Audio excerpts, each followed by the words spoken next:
The next thing that we are going to see is about the components in the Hilt. So previously we have made use of the components like a singleton component as well as the activity component. So what was it all about? So you may be a bit confused about it and you may have no knowledge about what I was actually doing over there. So let us take a look about the components in the Hilt.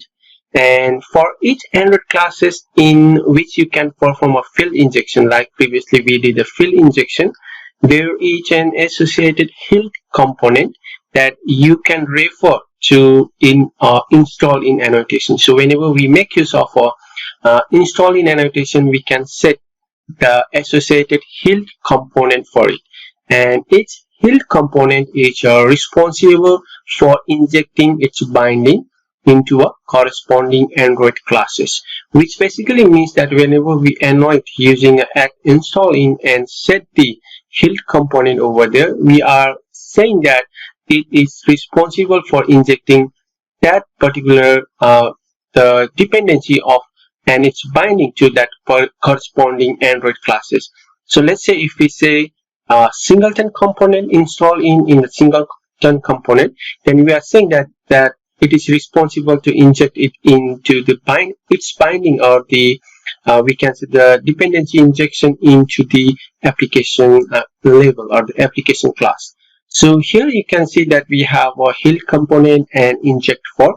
And if we go back to our previous example, we have already make use of a singleton component install in the singleton component, as well as we have also make use of installing on the activity component. So here it says that whenever we mention that install in on the singleton component, it's for the application layer.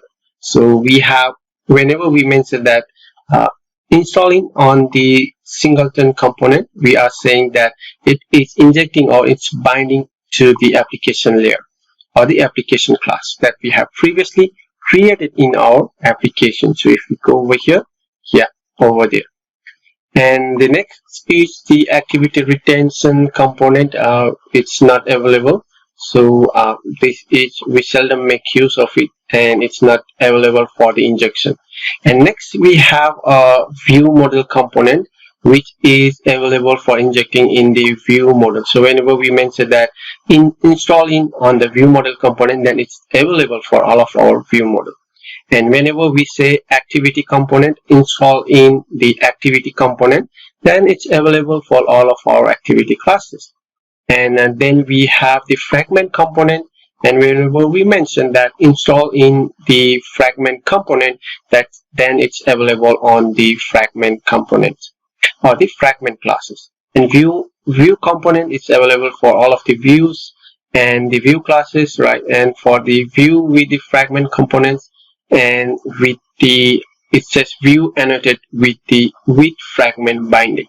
And service component is available for all of our service classes.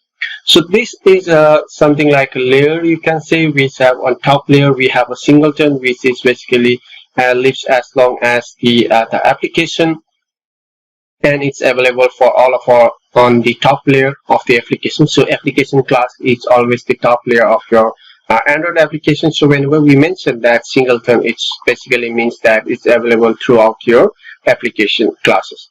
And activity retain, we don't have it. And the view model component, as I already mentioned, it's available only on the view model. So if we go back to our demo application over here, we have mentioned that singleton component. This basically means inject all of its binding are available on our application level. And whenever we say that it's available installing on the activity component, then all of its binding are available on all of our activity classes that we have. So similarly, you can have a module for the fragment layer, fragment level. So if you want to install only these inject or the bind to the fragment only, then you can basically create a separate module or like a fragment module and perform all of the dependency, provide all of the dependency over there. So that will be the best practice, like for each kind of the layer that we have, like application layer, and then we have activity layer, view model layer, and fragment layer. So all of this, I think if you create a separate class, I think that's better to get separated, so we can have a separation of concern over there. So it's of your module is performing a separate task, right? So we don't mix up with everything or to the one single object or the class over there. So the next thing that we are going to learn, I think we need to take a look on the component life cycle.